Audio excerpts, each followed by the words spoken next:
चलिए, पिछले वीडियो में मैंने आपको यहाँ तक बता दिया था, ठीक है, कि दोनों समुदायों के बीच तनाव चालू हो गया था, ठीक है। चलिए, कौन थे वो लोग? एक थे फ्रेंच भाषी और दूसरा का थे डच भाषी, ठीक है। चलिए, इसके आगे अब हम लोग देखते हैं।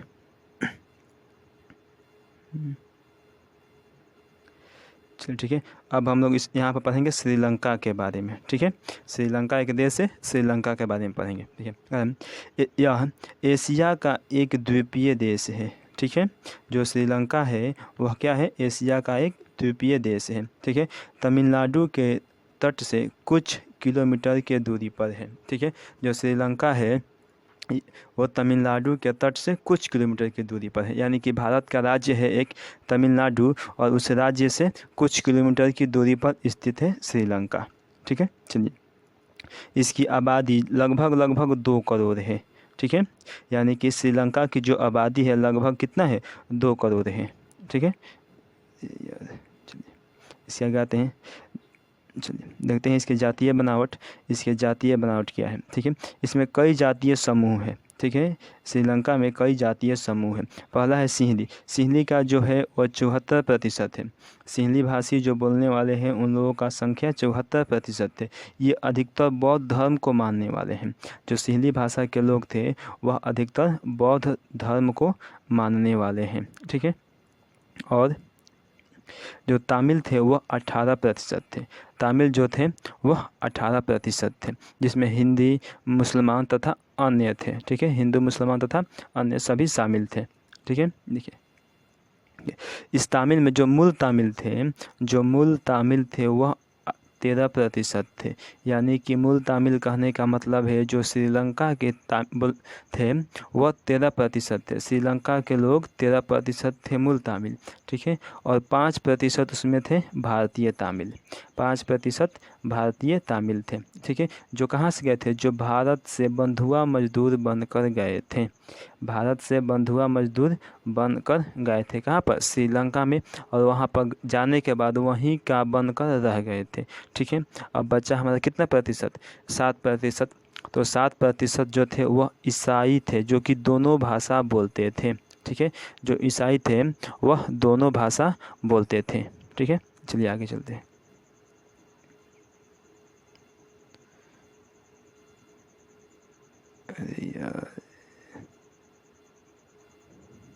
ठीक है, चलिए, अब हम लोग आते हैं बेल्जियम में सत्ता की साझेदारी, ठीक है। बेल्जियम में सत्ता की साझेदारी में हम लोग पढ़ेंगे, ठीक है।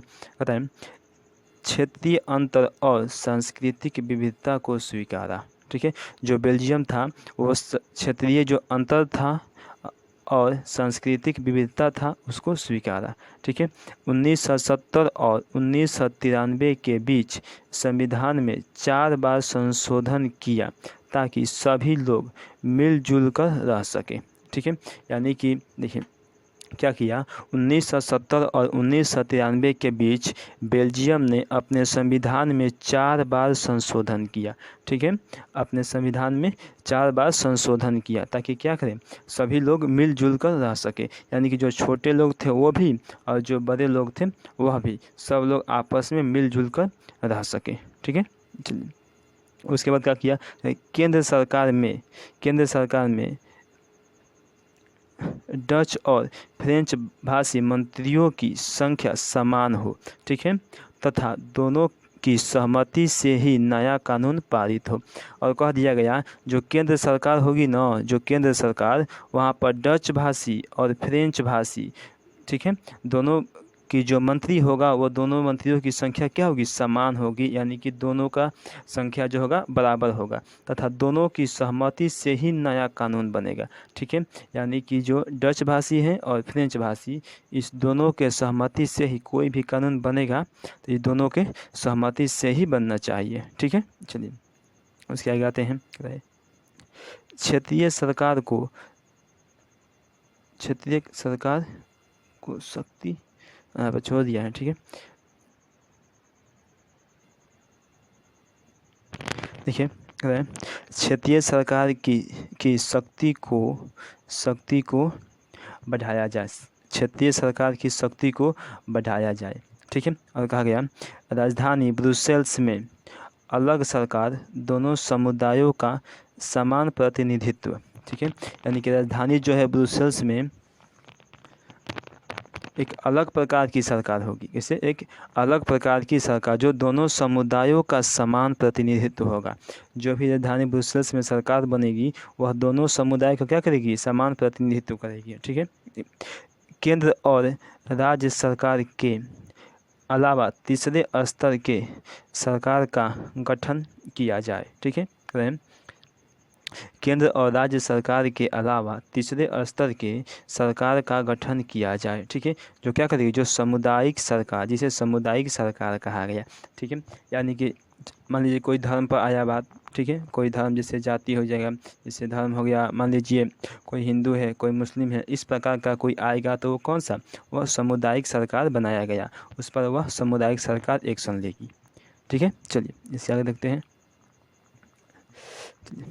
यहाँ आते हम लोग श्रीलंका में सत्ता की साझेदारी। ठीक है। श्रीलंका में सत्ता की साझेदारी।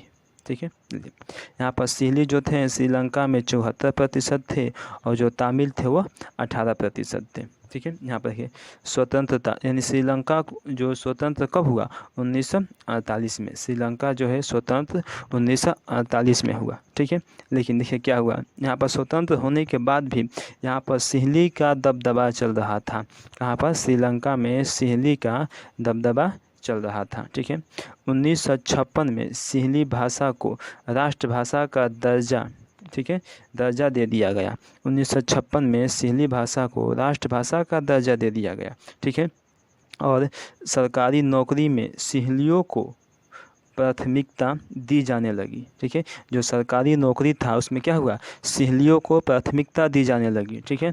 तमिल को कुछ नहीं पूछा जा रहा था, केवल और केवल सिहली को प्राथमिकता मिली थी। किसको, सिहली वाले को। ठीक है। बौद्ध धर्म को संरक्षण दिया गया। जो बौद्ध धर्म था उसको क्या किया गया, संरक्षण दिया गया। ठीक है। बताते हैं सरकारी स्कूल या कॉलेजों में सिहलियों को छूट मिलने लगी। जो सरकारी स्कूल थी या फिर जो कॉलेज था उसमें सिहलियों को छूट देने जाने लगा। ठीक है। अब इससे क्या हो गई, जो तमिल जनता थी वो नाराज़ हो गई। जो तमिल भाषी वाले थे वो क्या हो गए, वो नाराज़ हो गए। ठीक है। क्योंकि बताइए अब उनको ना छूट मिल रहा था, ना किसी कॉलेज में, ना स्कूल में, और ना ही किसी नौकरी में किसी प्रकार का छूट मिल रहा था। केवल और केवल किसका बात हो रहा था, केवल और केवल सिहली वालों का ही बात हो रहा था। उसमें मूल तमिल या फिर तमिल का कोई बात ही नहीं हो रहा था। इनका कोई बात ही नहीं सुन रहा था। जो तमिल थे इनका कोई बात सुन ही नहीं रहा था। ठीक है। तब ये लोग क्या किए, ये लोग नाराज़ हो गए। और नाराज़ होने के बाद इन्होंने क्या किया, देखिए सरकार और राजनीतिक पार्टियों को दुश्मन मान लिया। ठीक है। जो तमिल जनता थे उन्होंने सरकार और राजनीतिक पार्टियों को अपना दुश्मन बना लिया। ठीक है। खुद की राजनीतिक पार्टी बनाई और कुछ मांगे रखी। ठीक है। जो तमिल थे वह खुद की अपनी राजनीतिक पार्टी बनाई और कुछ अपनी मांगे रखी। ठीक है। चलिए तमिल को राजभाषा बनाओ। उन्होंने कहा जो तमिल हमारा जो भाषा है उसे क्या किया जाए, उसे राजभाषा बनाया जाए। शिक्षा और रोजगार में समान अवसर मिले। यानी कि जो भी शिक्षा है और जो भी नौकरी मिल रहा है, यानी कि रोजगार मिल रहा है, उसमें क्या हो, उसमें दोनों का क्या हो, समान अवसर मिले। ठीक है। चलिए अब क्या हुआ, उन्होंने लेकिन मांग तो रखी, लेकिन मांग उन्होंने नहीं मानी। ठीक है। उन्होंने मांग नहीं मानी। ठीक है। इन लोगों ने मांग रखा लेकिन उन्होंने मांग नहीं मानी। देखिएगा मांग नहीं मानने का नतीजा। ठीक है। मांग नहीं मानने का नतीजा क्या हुआ, देखिए उग्र संगठन बनाया। ठीक है। अब क्या किया जी, उग्र संगठन बनाया, जिसे लिट्टे कहते हैं। जिसे क्या कहते हैं, लिट्टे। ठीक है। एक उग्र संगठन बना जिसे हम लोग लिट्टे कहते हैं। ठीक है। दोनों समुदायों का टकराव होने लगा। दोनों समुदायों का टकराव होने लगा। देखिए नतीजा क्या हुआ, गृह युद्ध चालू हो गया। यानी कि देश के अंदर ही दोनों भाषाओं के बीच में, दोनों भाषी जो भी लोग थे उनके बीच में क्या हो गया, युद्ध चालू हो गया। ठीक है। ठीक है, दोनों के बीच क्या हुआ जी, युद्ध चालू हो गया। ठीक है, चलिए इससे आगे पढ़ते हैं हम लोग। चलिए ये अब आपका ख़त्म है। इधर यहाँ पर से अब क्वेश्चन है कि रंग भेद क्या है, तो यह अब हम आपको अगले वीडियो में बताएंगे। ठीक है, तब तक के लिए चलिए।